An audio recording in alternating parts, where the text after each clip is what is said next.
گزشتہ رات غزہ کے شہریوں کی 3 ہفتے میں سب سے خاموش رات تھی۔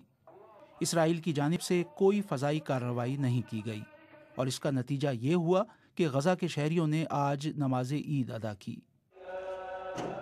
عید کے موقع پر اسرائیل اور فلسطینیوں کے درمیان تھمنے والی اس لڑائی میں اقوام متحدہ کی سیکیورٹی کونسل نے اہم کردار ادا کیا۔ Security Council expresses strong support for the call. سلامتی کونسل سبھی فریقوں سے اس بات پر اتفاق چاہتی ہے کہ غزہ میں عید اور اس کے بعد کے دنوں میں انسانی بنیادوں پر جنگ بندی کی جائے۔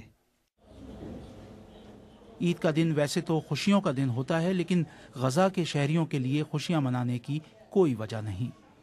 اس لڑائی میں 1000 سے زیادہ فلسطینی ہلاک اور لاکھوں بے گھر ہوئے ہیں۔ بے گھر افراد اقوام متحدہ کے اسکولوں اور دیگر عمارتوں میں پناہ لیے ہوئے ہیں اور اس بات کے منتظر ہیں کہ کب یہ لڑائی ختم ہو اور وہ واپس اپنے گھروں کا رخ کریں۔ ادھر اس لڑائی میں اسرائیل کے 40 فوجی مارے جا چکے ہیں۔ یہ اس 21 برس کے اسرائیلی فوجی کی آخری رسومات کی تصاویر ہیں جو ہفتے کے روز حماس کی جانب سے پھینکے گئے ایک راکٹ سے ہلاک ہوا۔ غزہ کی لڑائی فی الوقت تھم گئی ہے، لیکن اسرائیل اور فلسطینی دونوں اقوام متحدہ کی قرارداد سے خوش نہیں ہیں۔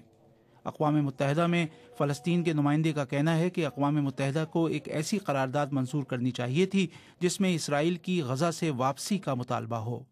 وہیں اسرائیل کا کہنا ہے کہ اس میں حماس کی جانب سے اسرائیل پر راکٹ فائر کیے جانے کا کوئی ذکر نہیں ہے۔ حسین عسکری، BBC نیوز۔